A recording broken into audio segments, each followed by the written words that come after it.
Fala pessoal, tudo bem? Mais um vídeo da TV Coyote no ar para falar sobre as eleições à Prefeitura de São Paulo. Eu sei, gente, tô devendo ainda para vocês a cobertura sobre as eleições municipais em outras capitais. Eu tô preparando uma série especial sobre as eleições dos Estados Unidos e por isso eu ainda não consegui estudar direito o cenário em outras cidades, mas eu vou começar logo mais. E eu tô percebendo que muita gente está bem interessada na disputa de São Paulo, mesmo residindo em outras cidades. Não à toa, é uma disputa que tem reflexos nacionais, que tem reflexos na próxima eleição presidencial. E no caso em particular aqui, o cenário que se apresentou nessa última pesquisa Datafolha traz ainda mais essa mensagem, né?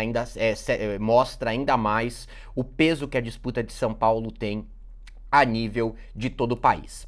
Vamos rapidamente ao que o Datafolha apresentou na sua pesquisa, porque vocês já devem ter visto boa parte desses dados em outros meios de imprensa, para poder fazer a análise. Pesquisa com margem de erro de 3 pontos para mais e para menos, feita com 1.200 pessoas em São Paulo, entre os dias 20 e 21 de agosto. Em primeiro lugar, o candidato Guilherme Boulos do PSOL tem 23%, oscilou para cima, 1 ponto, comparado com a pesquisa anterior. O candidato Pablo Marçal do PRTB tem 21%, ele cresceu 7 pontos percentuais em comparação com a outra pesquisa. Ricardo Nunes caiu 4 pontos, foi de 23 para 19. O José Luiz da Atena também perdeu 4 pontos, foi de 14 para 10. A candidata Tabata Amaral oscilou para baixo em 1 ponto, eram 7, agora são 8%. A candidata Marina Helena do Novo manteve 4% das intenções de voto. Comentário rápido, disparada do Marçal, inacreditável, votos que ele tá roubando de outros candidatos, por exemplo, do Ricardo Nunes e do José Luiz da Atena. Vamos na pesquisa espontânea, quando não é apresentado para o eleitor qual é o nome dos candidatos que estão concorrendo. Você chega e pergunta na lata em quem você vai votar. E aí o eleitor respondeu 17%, Guilherme Boulos, crescimento de 3 pontos, exatamente a margem de erro. Pablo Marçal mais do que dobrou, eram 6 pontos percentuais, agora são 13%. Ricardo Nunes caiu 3 pontos também, né, na margem de erro. O José Luiz da Atena perdeu 1 ponto percentual.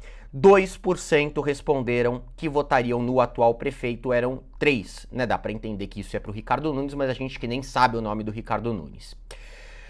Pesquisa espontânea é muito importante para ver o quanto o eleitor já está engajado na disputa. Dá para ver aqui que ainda não está tão engajado, mas muito mais do que nas pesquisas anteriores. Né? No total, o número de pessoas que souberam dizer um nome cresceu. Simulação de segundo turno. Ricardo Nunes ganharia por 47% contra 38% do Guilherme Boulos. Nenhum.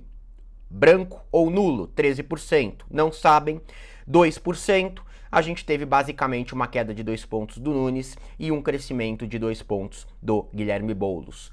Índice de rejeição, em quem você não votaria? De jeito nenhum. Guilherme Boulos, 37%, eram 35% na anterior. Pablo Marçal, 34%, eram 30% na anterior. Da Atena foi de 31 para 32, Ricardo Nunes de 24 para 25, Tabata Amaral de 16 para 18. Índice de conhecimento. Você sabe quem é essa pessoa? Né? Já ouviu falar nessa pessoa? Da Atena, 98%. Gente, até em pesquisa nacional, às vezes o Lula e o Bolsonaro não conseguem 98% de índice de conhecimento, né? É o poder aí da televisão, mesmo não sendo da Globo, sendo de uma emissora menor. Ricardo Nunes, eram 96, agora são 85. Eu acho que tá errado esse dado, mas foi o que foi colocado pelo Datafolha. Mas não faz sentido, né, gente? Não faz o menor sentido. Guilherme Boulos, eram 82, agora são 84. Gente, eu acho que é erro de digitação. Acho que foi uma variação ali de 86 para 85, algo do tipo, tá? De qualquer forma, Guilherme Boulos, eram 82, agora são 84. Pablo Marçal, eram 62, agora são 67. Tabata Amaral, eram 58, agora é 61. Ou seja, faltam um mês para a eleição, mas não começou o horário eleitoral, a campanha de rua acabou de começar e, assim, os índices de conhecimento estão muito altos. Mesmo colocando parênteses aí de que tem alguma coisa errada no Nunes, os índices de conhecimento estão muito altos. Ok, gente? Vamos lá, primeira coisa, eu fiz um vídeo algumas semanas atrás, opinativo, claramente opinativo, coloquei no título tudo isso, de que na minha visão, da forma como o cenário estava se construindo, o Datena era o candidato favorito. É evidente que eu errei. Eu errei por dois motivos. Porque eu superestimei a candidatura do Datena e eu negligenciei o potencial de crescimento do Pablo Marçal. Negligenciei completamente, já tava muita gente falando Pablo Marçal vai subir, eu tava achando maluquice. Estava completamente errado, tá, gente? Completamente errado. Eu também não tinha como saber que o Datena ia tão mal em debate, que o Pablo Marçal ia chamar tanta atenção assim em debate. Chamou atenção não do jeito mais adequado, mas conseguiu com isso crescer, ok? Bom, então, deixando isso muito claro, eu tenho ciência de que eu cometi um equívoco, então eu tô sendo muito mais cauteloso até do que eu seria na hora de dar qualquer tipo de opinião com relação a pesquisas de São Paulo, com relação à eleição de São Paulo. Eu vou estudar bastante ainda o cenário, os detalhes de pesquisas para não recair nesse equívoco de novo, certo? Acho que foi o maior erro de análise eleitoral que eu já cometi no canal ao longo desses 8 anos. De qualquer forma, gente, algumas coisas aqui são muito nítidas, né? E não precisa de muita coisa para você conseguir entender. O primeiro ponto, gente, Bolsonaro tá desesperado com essa situação do ponto de vista da sua capacidade de influência na disputa. O Bolsonaro tem um candidato, esse candidato é o Ricardo Nunes. É um apoio, claro, é um apoio que se dá pelo PL diretamente, do ponto de vista institucional, e é um apoio que se dá declarado do Jair Bolsonaro, tá? Então, o que a gente tem é um Ricardo Nunes muito fraco para quem é apoiado pelo Bolsonaro. Ele ter perdido votos é surreal, porque notem, por mais que ele tenha ali os seus 23% desculpa, gente, os seus 19% de votos, tá em terceiro lugar, né? Isso que chama atenção. Nunes tem dois núcleos de eleitores. Tem o núcleo de eleitores que vou votar nele porque é apoiado pelo Jair e eu sou bolsonarista, que é aquele voto lá que é meio nacionalizado, digamos assim, meio ideológico, tá?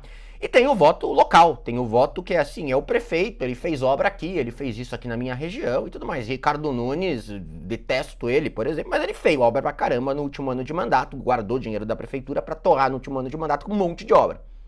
E isso atrai voto. Quem tem a máquina, quem é prefeito, pode ter até rejeição alta. Você tem uma base ali de 10, 15% que você vai conseguir pontuar. E não corresponde, 23% somando a tropa do Bolsonaro com as pessoas que gostam dele pela atuação dele como prefeito, não bate.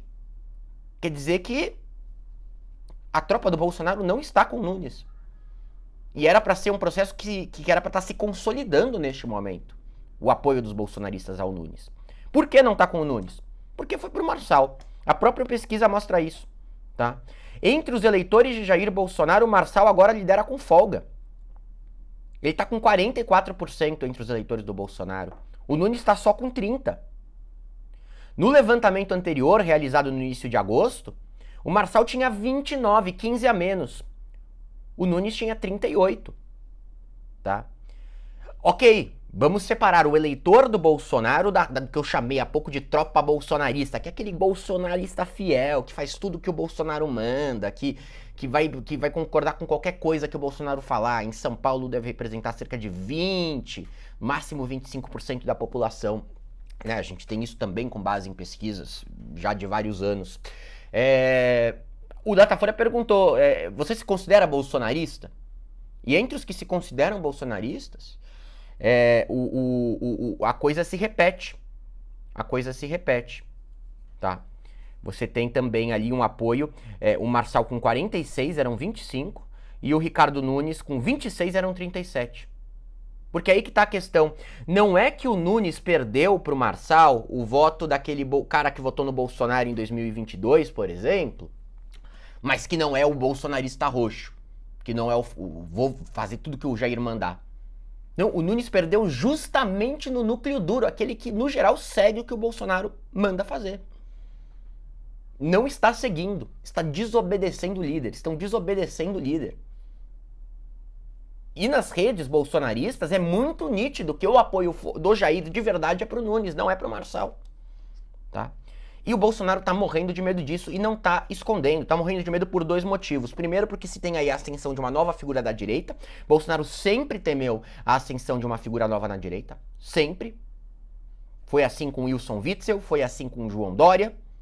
Ele tinha muito mais raiva dos dois no seu primeiro ano de mandato, 2019, não era nem pandemia ainda, porque via neles uma ameaça futura no seu domínio na direita, do que tinha do Lula, do PT e tudo mais, que rival acabou, tá do outro lado, não vou ter esses votos, não vou conseguir avançar nesse campo.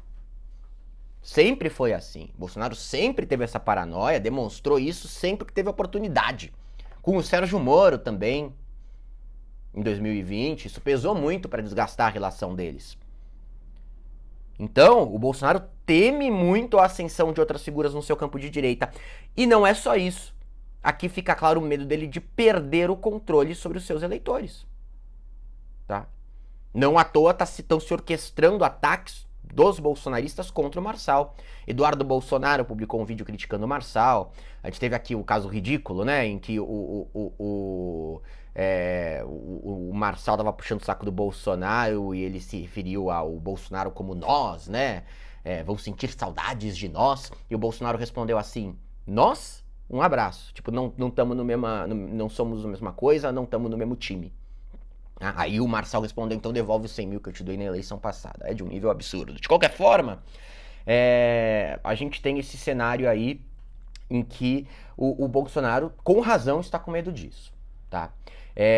Eleições municipais muitas vezes têm um peso maior da questão municipal, tem uma influência muitas vezes não tão associada à eleição nacional.